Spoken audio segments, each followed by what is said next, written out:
Successful വുമണിന്റെ മറ്റൊരു എപ്പിസോഡിലേക്ക് സ്വാഗതം. ക്ലാസ് മുറിയിലെ ജീവിതവും ബിസിനസ് സ്ഥാപനത്തിലെ അന്തരീക്ഷവും തമ്മിൽ എന്ത് സമാനതയാണുള്ളത്? വേണമെങ്കിൽ മോരും മുതിരയും പോലെ എന്ന് പറയാം.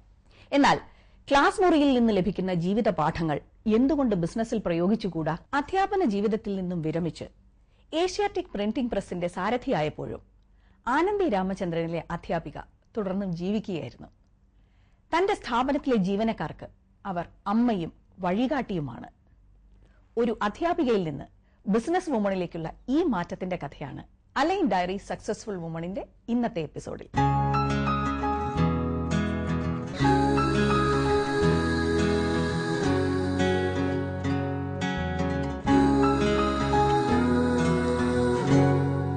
നിങ്ങളുടെ സ്നേഹത്തിന്റെ സൗന്ദര്യം നിങ്ങളുടെ പ്രവൃത്തിയിൽ പ്രകാശിക്കട്ടെ എന്ന് പാടിയത് സൂഫി കവി ജലാലുദ്ദീൻ റൂമിയാണ്. പ്രവൃത്തിയിൽ സ്നേഹത്തിന്റെ സൗന്ദര്യം തുളുമ്പണമെങ്കിൽ അതിൽ ആത്മാർത്ഥതയുടെ നിറവുണ്ടാകണം. ജോലിയിൽ പുലർത്തുന്ന ആത്മാർത്ഥതയാകട്ടെ അവസരങ്ങളിലേക്കുള്ള വഴിത്താരയായി മാറാം. ആനന്ദി രാമചന്ദ്രൻ എന്ന വനിതയുടെ ജീവിതത്തിൽ അവസരങ്ങൾക്കൊരിക്കലും പഞ്ഞമുണ്ടായിരുന്നില്ല. 32 വർഷം മുമ്പാണ് ആനന്ദി ടീച്ചർ ഷാർജയിൽ എത്തുന്നത്. ഭർത്താവിന് ജോലി കിട്ടി 1 വർഷം കഴിഞ്ഞു. ഇവിടെ എത്തി 3 നാളുകൾക്കുള്ളിൽ ഒരു സ്കൂളിൽ സയൻസ് അധ്യാപികയായി. 15 വർഷം അവിടെ ഫിസിക്സും കെമിസ്ട്രിയും പഠിപ്പിച്ചു. ആ വിഭാഗത്തിന്റെ തലപ്പത്ത് എത്തുകയും ചെയ്തു. സ്കൂളിൽ നിന്നും സ്വയം വിരമിച്ച് വീട്ടിൽ ട്യൂഷനുമായി കഴിയുമ്പോൾ ഒരു ദിവസം ഷാർജ ഭരണാധികാരിയുടെ പാലസിൽ നിന്നും ഒരു ഫോൺ കോൾ. പാലസിൽ എത്തി കുട്ടികൾക്ക് ട്യൂഷൻ നൽകണം. ട്യൂഷനോടൊപ്പം കുട്ടികൾക്ക് മറ്റ് വിഷയങ്ങളിൽ ട്യൂഷൻ ടീച്ചർമാരെ നിയമിക്കേണ്ടതിന്റെയും മേൽനോട്ടം വഹിക്കേണ്ടതിന്റെയും ചുമതല കൂടി ആനന്ദി ടീച്ചറിൽ വന്നു ചേർന്നു. കുട്ടികൾ ഇവിടെ നിന്നും ഇംഗ്ലണ്ടിലേക്ക് പഠിക്കാൻ പോയിട്ടും അവർ ആനന്ദി ടീച്ചറിനെ മറന്നില്ല. ഒരു ദിവസം പാലസിൽ നിന്നും വീണ്ടും കോൾ. ഇംഗ്ലണ്ടിൽ കുട്ടികൾക്ക് പരീക്ഷാ സമയമാണ്. ടീച്ചർ തന്നെ ചെല്ലണം അവരെ സഹായിക്കാൻ. ഇംഗ്ലണ്ടിലേക്ക് പോകാൻ പ്രത്യേക വിമാനം തയ്യാറാക്കിയിട്ടുണ്ട്. 2 മാസം കഴിഞ്ഞ് ഇംഗ്ലണ്ടിൽ നിന്നും തിരിച്ചെത്തിയപ്പോൾ ജീവിതം മറ്റൊരു വഴിയിലേക്ക് തിരിയുകയായിരുന്നു. അനന്തരവൻ SG നായർ മുന്നിട്ട് നടത്തുന്ന കുടുംബ പ്രസ്ഥാനമായ ഏഷ്യാറ്റിക് പ്രിന്റിംഗ് പ്രസ് ഗ്രൂപ്പിന്റെ ഡയറക്ടർ എന്ന നിലയിൽ പ്രസിന്റെ പ്രവർത്തനത്തിൽ സജീവ പങ്കുവഹിക്കാൻ സ്നേഹപൂർവമായ നിർബന്ധം. അവിടെ മനുഷ്യശേഷി വിഭാഗത്തിന്റെ തലപ്പത്തിരിക്കുകയും വേണം. മനുഷ്യ മനസ്സുകളെ ചെറുപ്രായത്തിലെ അടുത്തറിഞ്ഞിട്ടുള്ള ടീച്ചർ പുതിയ ജോലിയിൽ എത്തിയപ്പോൾ അവിടെ അവർ എല്ലാവർക്കും അമ്മയായി. സുതാര്യത നിറഞ്ഞ പെരുമാറ്റവും സ്നേഹവും ഉണ്ടെങ്കിൽ ജോലിസ്ഥലത്ത് പരിഹരിക്കാൻ കഴിയാത്ത മാനുഷിക പ്രശ്നങ്ങൾ ഒന്നും തന്നെ ഇല്ലെന്നും ആനന്ദി ടീച്ചർ വിശ്വസിക്കുന്നു. പാഠപുസ്തകങ്ങളും കോഫി ടേബിൾ ബുക്കുകളും മുതൽ പടുകൂറ്റൻ പോസ്റ്ററുകൾ ഉൾപ്പെടെ പ്രിന്റിംഗ് സംബന്ധമായ ഏത് ജോലിയും ഏറ്റെടുത്ത് നടത്താൻ കഴിവുള്ള പ്രസ്ഥാനമായി മാറിയിരിക്കുന്നു ഏഷ്യാറ്റിക് ഗ്രൂപ്പ്. ആ ഗ്രൂപ്പിന്റെ നേതൃനിരയിൽ എത്തിയ ആനന്ദി ടീച്ചർ അവരുടെ ജീവിതത്തിലൂടെ മറ്റുള്ളവർക്ക് പകർന്നു നൽകുന്ന ഒരു പാഠമുണ്ട്. നിങ്ങളെ നിങ്ങളാക്കുന്നത് ആഴമേറിയ നിങ്ങളുടെ ആഗ്രഹങ്ങളാണ്. നിങ്ങളുടെ ആഗ്രഹങ്ങളെ പോലെയിരിക്കും നിങ്ങളുടെ ഇച്ഛാശക്തി. നിങ്ങളുടെ ഇച്ഛാശക്തി നിങ്ങളുടെ പ്രവൃത്തികളെ നിയന്ത്രിക്കുന്നു. നിങ്ങളുടെ പ്രവൃത്തികൾ നിങ്ങളുടെ വിധിയും നിശ്ചയിക്കുന്നു.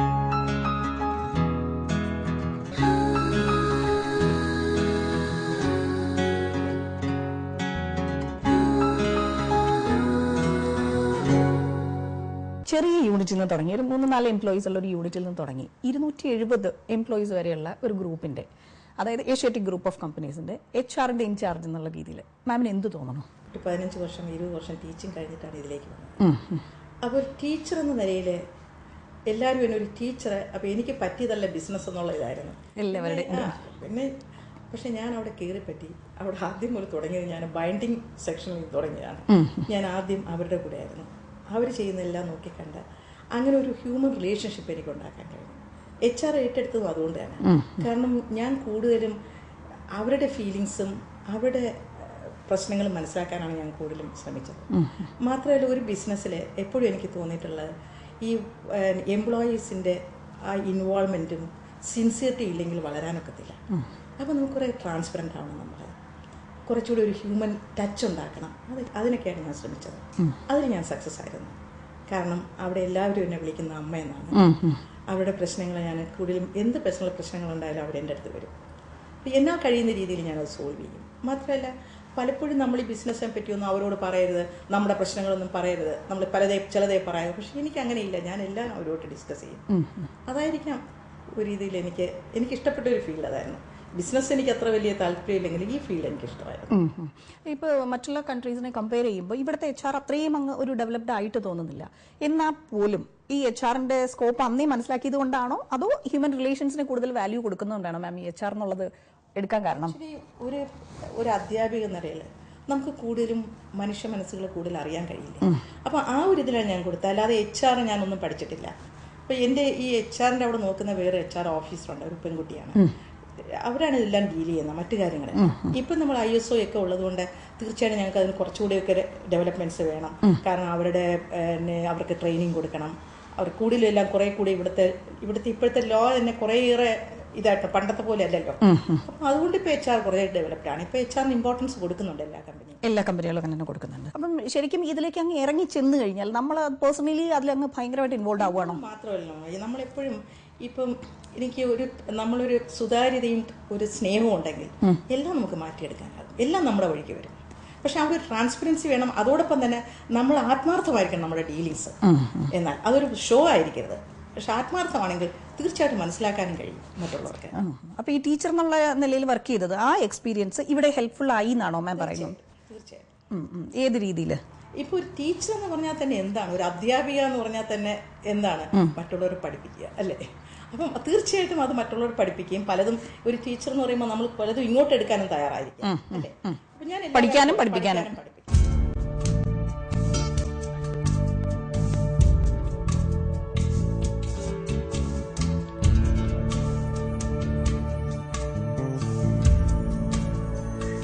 ടീച്ചർ ആവണമെന്ന് വിചാരിച്ചിട്ടാണോ ഇങ്ങോട്ട് വന്നത്? അല്ല, ആക്ച്വലി ഞാൻ നേരത്തെ ടീച്ചറായിരുന്നു. അവിടെ വർക്ക് ചെയ്യുന്നുണ്ട് ഒരു കോളേജിൽ. എവിടെ? NSS കോളേജിൽ ഒരു ജൂനിയർ ലെക്ചറായി നാട്ടില്. പിന്നെ ഒരു വലിയൊരു ഗ്യാപ്പായിരുന്നു എന്റെ ജീവിതത്തിൽ എല്ലാം ഒത്തിരി ഗ്യാപ്പിന് ശേഷം. അപ്പോൾ ഒരു 8-9 വർഷം കുട്ടികൾ ചെറുതായിരുന്നു, അങ്ങനെയൊക്കെ വലിയൊരു ഗ്യാപ്പായിരുന്നു. അതിനുശേഷം ഇവിടെ വന്നിട്ട് വീണ്ടും വർക്ക് ചെയ്യാൻ തുടങ്ങി. 3rd ഡേ തന്നെ ഞാൻ ജോയിൻ ചെയ്തു. ഏത് സ്കൂളിൽ ജോയിൻ ചെയ്തു? ഇബിൻസിന ഇംഗ്ലീഷ് ഹൈസ്കൂളിൽ 15 വർഷം അവിടെ ഉണ്ടായിരുന്നു. ഓക്കെ. അവിടുത്തെ എങ്ങനെയായിരുന്നു എക്സ്പീരിയൻസ്? കാരണം എന്നാണ് മാം ഏത് വർഷമാണ് ഇവിടെ വന്നത്? 78. അപ്പോൾ ഇവിടെ ഒട്ടും തന്നെ ഡെവലപ്ഡ് അല്ല.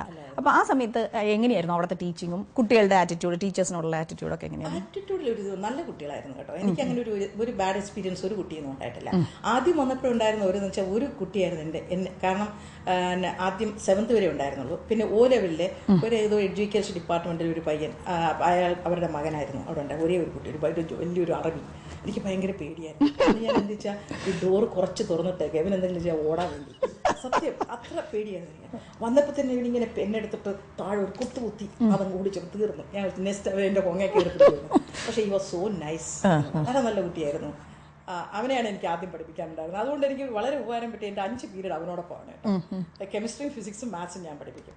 ഞാനില്ലെങ്കിൽ അവൻ വരത്തില്ല, അവനില്ലാത്ത ദിവസം ഞാൻ ഫ്രീ. അങ്ങനെയായിരുന്നു കുറച്ച് കാലം, 1 വർഷം. പിന്നീടാണ് മറ്റ് ക്ലാസ്സുകളൊക്കെ, പിന്നെ എല്ലാം റെഗുലർ ക്ലാസ്.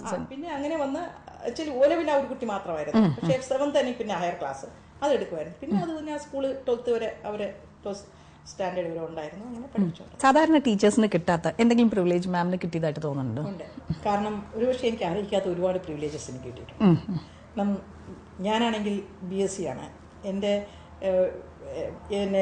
BSc പിന്നെ ഞാൻ പോയത് BSc ആയിരുന്നിട്ട് പോലും എന്നെ ഒരു കോളേജിൽ അപ്പോയിൻറ്റ് ചെയ്തു. കാരണം ഞാൻ കോളേജിൽ ഏറ്റവും കൂടുതൽ മാർക്സ് വാങ്ങിച്ച കുട്ടിയായിരുന്നു. അങ്ങനെ അത് ശരി. ഇവിടെ വന്നപ്പോഴും ഞാനൊരു ഹെഡ് ഓഫ് ദ ഡിപ്പാർട്ട്മെൻ്റ് ആയിരുന്നു ഇവിടെ സ്കൂളിൽ. എൻ്റെ താഴെയായിരുന്നു PhD-ക്കാരും മറ്റുള്ള പലരും ഒക്കെ ആയിരുന്നു.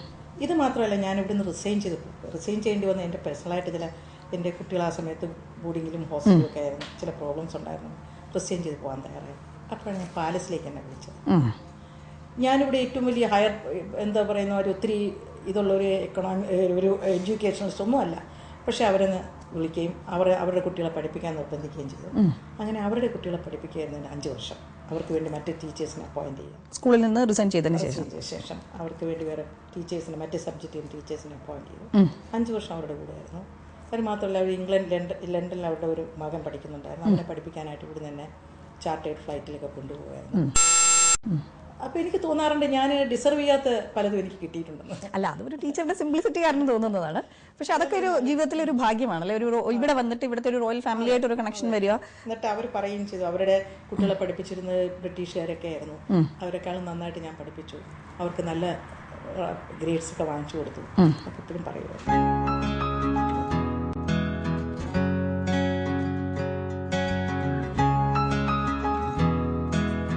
അക്ഷരങ്ങളുടെ ലോകം എന്ന് പറഞ്ഞാൽ ദാറ്റ് ഈസ് സംതിങ് ഡിഫറെന്റ്. അത് കഴിഞ്ഞ് ഉടനെ തന്നെ ബിസിനസ്സിലേക്ക് വരുമ്പോൾ എന്തെങ്കിലും അഡ്ജസ്റ്റിംഗ് പ്രോബ്ലം തോന്നിയിരുന്നോ തുടക്കത്തിൽ? ഇല്ല, കാരണം എന്ന് വെച്ചാൽ ഞാൻ എല്ലാം വളരെ അഡാപ്റ്റ് ചെയ്യുന്ന കൂട്ടത്തിലാണ്. അപ്പം അവിടെ വന്നപ്പോഴും ഞാൻ എൻ്റെ ബിസിനസ് ആദ്യകാലങ്ങൾ അവർ പറയാറുണ്ട്, ഞാൻ എന്തെങ്കിലും പറയുമ്പോൾ അമ്മ ടീച്ചറാണ് അല്ലെങ്കിൽ ചെറിയമ്മ ടീച്ചറാണ്, ചെറിയമ്മയ്ക്ക് അത് അറിയില്ല. പക്ഷെ പിന്നെ അത് പറയില്ല, കാരണം ഞാൻ പറഞ്ഞ ശരിയായിരുന്നു, അത് അവർ മനസ്സിലാക്കിയിട്ടുണ്ട്. അപ്പൊ അത് ഒരുപാട് ഹെൽപ്പ് ചെയ്തു ടീച്ചിങ് എന്നുള്ളത്. അപ്പൊ രണ്ടും കോൺട്രഡിക്ടറി ആയിട്ട് തോന്നുന്നുണ്ടെങ്കിൽ പോലും രണ്ടും കോംപ്ലിമെന്ററി ആണ്. അങ്ങനെയാണോ മാം വിചാരിക്കുന്നത്? മാം ഇപ്പൊ 93 കമ്പനി വളരെ ചെറിയൊരു യൂണിറ്റ് ആയിട്ട് സ്റ്റാർട്ട് ചെയ്തു. ഇപ്പോൾ ഒരുപാട് ഡൈവേഴ്സിഫിക്കേഷൻ ഒക്കെ നടന്നിട്ടുണ്ട്. മാം എങ്ങനെയാണ് അതിനെ നോക്കിക്കാണുന്നത്? തുടക്കം എങ്ങനെയായിരുന്നു അതിന്റെ? അതെ, ഞാൻ ആദ്യം പറഞ്ഞില്ല, എൻ്റെ ഒരു നെവി ഉണ്ടല്ലോ നാരായണ തുടങ്ങിയത്. പക്ഷേ അവൻ്റെ ഡെഡിക്കേഷനും അതുപോലെ എൻ്റെ ഇൻവോൾവ്മെൻ്റാണ് എൻ്റെ പ്രധാന കാരണം. അതോടൊപ്പം തന്നെ ഇപ്പം അതിൽ തുടങ്ങിയപ്പോൾ എന്തായിരുന്നു കമ്പനിയുടെ പേര്? ഇത് തന്നെയാണ്, ഏഷ്യാറ്റിക് പ്രിന്റിംഗ് പ്രസ്. 3-4 പേരെ ഉണ്ടായിരുന്നുള്ളൂ. ഒരു സെക്യൂറ മെഷീനിൽ വെച്ചിട്ടാണ് ഞങ്ങൾ തുടങ്ങിയത്. അത് കഴിഞ്ഞിട്ട് അതിൻ്റെ വളർച്ചയിൽ കൂടുതലും ഇൻവോൾവ്മെന്റ് കൊണ്ട് തന്നെയാണ്. കാരണം അവനായാലും ഫുൾ ടൈം അതിന് ഇൻവോൾവ് ആയിരുന്നു. ഈവൻ അവൻ്റെ ഫാമിലിയെ പോലും ഇടക്കാലത്ത് നെഗ്ലക്റ്റ് ചെയ്യേണ്ടി വന്നിട്ടുണ്ട്. അവന് അത്രമാത്രം ഇൻവോൾവ് ആയിരുന്നു.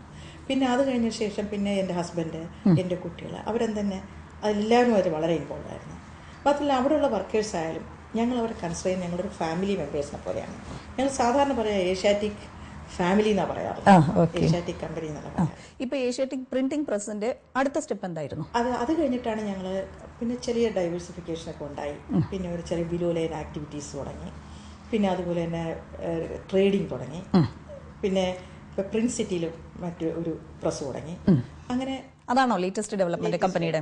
ഏഷ്യാറ്റിക് ഫാമിലിയിലെ ലേറ്റസ്റ്റ് ഡെവലപ്മെന്റ് അത് തന്നെയാണ്. ഒരു പ്രസ് കൂടെ തുടങ്ങി. കൂടുതലും ഡിജിറ്റലാണ് അവിടെ. ഡിജിറ്റലും പിന്നെ 5 കളറുടെ ഓഫ്സെറ്റ് പ്രിന്റിംഗ് ഇതും തുടങ്ങി.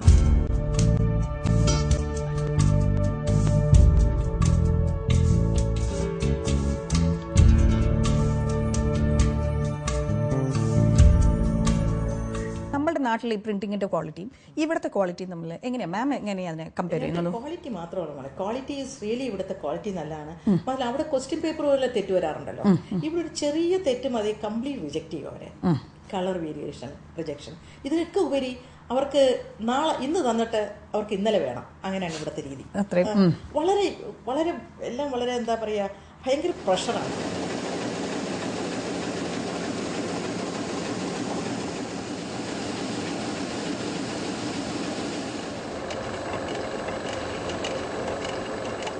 അപ്പോൾ മാം പറഞ്ഞു വരുന്നത് നാട്ടിലെ വർക്ക് കൾച്ചറും ഇവിടുത്തെ കൾച്ചറും തമ്മിൽ, വർക്ക് കൾച്ചറും ഭയങ്കര ഡിഫറെന്റ് ആണെന്നാണോ? കാരണം ഒരു പ്രോജക്റ്റ് കിട്ടിക്കഴിഞ്ഞാൽ പെട്ടെന്ന് അത് ഫാസ്റ്റ് ആയിട്ട് തീർക്കുക. പിന്നെ നമുക്ക് ഇവിടെ മറ്റ് പ്രോബ്ലംസ് ഇല്ലല്ലോ, നാട്ടിലെ അതൊന്നും ഇല്ല. ലേബർ പ്രോബ്ലംസ് ഒന്നും വരുന്നില്ല, വളരെ ഇല്ലെന്ന് തന്നെ പറയാം. പിന്നെ വളരെ ഡെഡിക്കേഷനാണ്. ഈ ഞാൻ പറയില്ലേ, നാട്ടിലുള്ള വർക്ക് ചെയ്യാൻ റെഡി അല്ലാത്തവരും നന്നായിട്ട് വർക്ക് ചെയ്യും. അതെന്തുകൊണ്ടായിരിക്കും അങ്ങനെ? എനിക്ക് തോന്നുന്നു അവിടുത്തെ രാഷ്ട്രീയ പശ്ചാത്തലമാണ് ഏറ്റവും കൂടുതൽ എനിക്ക് തോന്നുന്നത്. ഞാനൊരു ഇടതുപക്ഷ ചിന്താഗതിക്കാരിയാണ്. പക്ഷെ സ്റ്റിൽ എപ്പോഴും എനിക്ക് ഫീൽ ചെയ്യാറുള്ളത് അതിന്റെ ഒരു പോസിറ്റീവ് സൈഡിനേക്കാൾ നെഗറ്റീവ് സൈഡാണ് അവിടെ കൂടുതൽ വരുന്നത്. എക്സാജറേറ്റ് ഇത് ചെയ്ത് കാരണം തൊഴിലാളികളുടെ ആവശ്യത്തിൽ കൂടുതലുള്ള അവരുടെ ആ ഫ്രീഡം, പിന്നെ ഒരു ഇൻവോൾവ്മെന്റ് ഇല്ലായ്മ, ഒരു ജോലിയിൽ ഇൻവോൾവ്മെന്റ് ഇല്ലായ്മ, പിന്നെ ഈ എന്താ പറയാ എംപ്ലോയിയും തമ്മിലുള്ള ആ ഒരു മാനസിക ഐക്യം ഇല്ലായ്മ, സ്ട്രെയിൻഡ് ആയിട്ടുള്ള റിലേഷൻഷിപ്പ്, അതൊക്കെയാണ് കാരണം. അപ്പൊ അതൊക്കെ ഇവിടെ വളരെ സ്മൂത്ത് ആയിട്ട് പോകുന്നു. അപ്പൊ അതുകൊണ്ട് തന്നെ ഈ പ്രൊഡക്ഷനും അല്ലെങ്കിൽ ആ ലെവലിൽ ഇപ്പൊ നമുക്ക് ഗ്രോത്ത് പ്രോസ്പെക്ട് നോക്കുകയാണെങ്കിൽ കൂടുതൽ ഇവിടെ തന്നെ ആയിരിക്കും.